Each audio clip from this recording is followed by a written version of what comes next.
time to welcome along to the program once again from Envision Financial, Luke Smith. Good afternoon. And it's a hot one. It certainly is. It's hot, it's dry, it's windy, and the fire is burning. So we're all being very cautious. Sounds like a conversation I had about half an hour ago. Really? What was happening there? Wasn't good, Oh, okay. but there was fire there too. Okay. Metaphorical fire. It's not good, is it? It's No. Not good at all, No. but we'll try to keep on top of the situation as best we can. And I know that the ESA people are working very, very hard and doing a fantastic job. And with a little bit of luck, things will go their way, and life and property will be preserved. That's the game. That's the game. That's what we're here for. Now, today, of course, we're here to talk about retirement, and in particular, of course, how to live well in retirement. I think that's the aim of the game, isn't it? Yeah, look, I think this is probably, we've had a number of people sort of come in and say, well, I want to do this, but what does it actually mean? So what I wanted to sort of touch on today is what retirement means to different people, the technicalities of it. So, what does it mean to retire and what have you got to do? And then obviously what are your options in relation to making the most of where your assets are so that you've got as much choice as possible when you make that decision. I was retired at 25, but I discovered I couldn't live on the New Start allowance. You won't be the last person to work that out. Although some people have had a red hot crack and failed, so, No. It's one of those things that obviously if you want to retire in comfort, you do need to make sure you've got the finances to do so. Yeah, look, and that's actually quite an interesting place to start, because a lot of people think that retirement is another word for professional death. You've been put out to pasture, you've had a career doing something, now you're a little bit long in the tooth, you may not be that tech savvy, and that 30 or 40 years of knowledge you have between your ears obviously doesn't have any value now, and you're off to walk another path and we'll thank you for your service and see you later. When in actual fact, for me, the more I think about this and the more I work with people and their assets, my personal definition is as soon as you can say no to gainful employment and maintain a lifestyle that lets you live the way you want to live using the resources that you have, and that may be inside or outside of super, then you've effectively retired. It's not just a case of getting to a certain age or working to a certain age and then pulling up stumps because the legislation says at this age you should retire. Well, of course, the reality for some people is that they don't have adequate resources for retirement, and they reach a certain age, and then they're forced into a position where they must rely on the age pension, and that's to them the reality of their retirement. Yes. I know that it's never too soon to start planning for retirement, but when is it too late? Well, look, it wouldn't be the first time somebody's come into the office, sat down and said, I'd really like to retire in 3 or 4 years, and I expect or like to have X amount of income. I think there's a huge disparity between what people live on while they're working and an understanding of the assets they would need to replicate that amount of income. If you're earning $50,000 a year and you turn around and say, well, I'd like to have that in retirement, if we use some very basic maths and assume that we're not going to touch capital, that's $1 million with a yield of 5%. Yeah, so exactly. I talk more and more now about the side hustle of working after retirement. And what I mean by that is with technology, with Uber, and the way that people's attitude towards a side hustle has evolved, I've got a number of clients now that are working well into their 70s because they choose to, because they like doing what they're doing. And if they've had a passion or something that's been an interest in their life and they can earn a few dollars doing it, the value of earning $25,000 to $30,000 working a couple of days a week is far more accessible than the alternative of saving $500,000 or $600,000 of capital to generate a similar amount of income. So working and the attitude towards working has really changed significantly when I joined the industry in 2000. In some ways, of course, this reflects back on what you just said a moment ago about your definition of retirement being reaching that point where you no longer need gainful employment. Doesn't mean that you're not going to seek gainful employment anyway, because you might just enjoy doing something to keep you busy. Oh, look, exactly right. I have this conversation with clients regularly. Would you do this 2 days a week for 30 grand? And they go, yeah, no dramas. Because I find people retire, and depending on their level of personal interests, they either have no time and never knew how they could get their work done, or you have the opposite where they're bored out of their mind, and somebody that spent 20 years working in a department busting to get out buys a caravan, has a trip, has a holiday, buys a new car, has 6 months off, and then goes, oh, I'll go back and contract to the department that I tried to get out of for 30 years. Because a lot of work and a lot of colleagues at work become your social network. And when you take yourself out of that, a lot of clients find that it takes some time to adjust, because a lot of their social interaction was between 9 and 5. And if you've retired and stepped out of that, you need to find other places to sort of seek that engagement and ways to fill your days, because you've been on a treadmill for, 30, 40 years, and all of a sudden you've jumped off and gone, oh, doesn't this look amazing? And like most Christmas holidays, after a week or two, you sort of go, really wouldn't mind doing something. Yeah, want something to do, that's right. I read an interesting interview a while ago now with a former CEO of a major multinational company. Now, the interesting thing I found about this was that he said that in retirement he had some adjustments to make. He had to get used to simple things like people not doing stuff for him.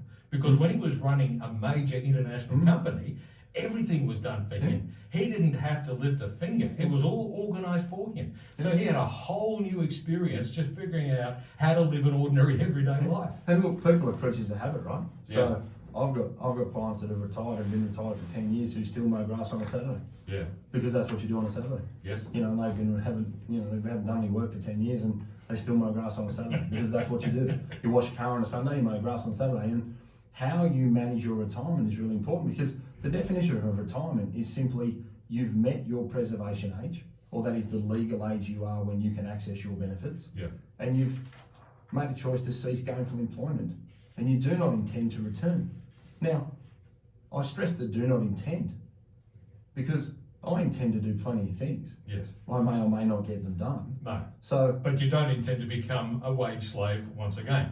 Well, maybe not, hopefully not, but it's really understanding that definition. Yeah. If you're over the age of 60 and you cease one form of gainful employment, then you've met the definition of retirement. So it doesn't necessarily have to be all or nothing. And I think there's a lot of assumptions out there in the community about what it means and what you have to do. And I think there's also a big mix there. A lot of people get it confused with pension age. A lot of clients come in and sit down and go, I have to work till I'm 67 because that's pension age. Yeah. Now that's pension age, as we said, depending on the year that you're born. Yes. But from 60 onwards, or under that, depending on your date of birth. Yes. We've seen the retirement preservation age move from 55 to 60, staggered over a number of years, depending on your date of birth. But to meet a condition of release, I've met my preservation age, I've quit gainful employment, I do not intend to return to the workforce, and that then opens up the doors to superannuation, to then think about, well, do I take lump sums, do I take a pension? And all of those considerations then are driven by the structure of your assets, the income stream that you need, how old you are at the time, and the best way to manage the tax profile of the assets that you're working with. Or we might talk a little bit more about accessing your super and how to fund your retirement in just a moment after the break. We'll be back with Luke Smith from Envision Financial very, very shortly.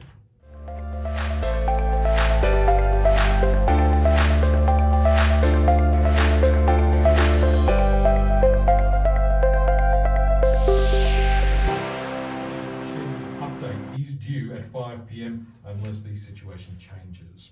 It's 9 to 5 on 2CC. Luke, we're talking about what it means to retire and, more importantly, how to pay for it. Yeah, look, we talked before the break on what does it mean to retire. I think now it's really about sort of saying, well, what happens when you retire and what happens to my assets? So some key things people need to think about is obviously once you retire, that opens up the doors to superannuation, which we know is a very tax effective place to hold assets. It could also allow you to make lump sum withdrawals to fund purchases of cars and things of that nature. It could also be a very good time to start a pension, which could mean that everything inside your pension account is free from income tax and capital gains. So a really good time to be realising those assets that have run very, very hard over the last couple of years and you want to lock in some profit. Very good time in retirement to sell assets and make the most of the structures that are available to you.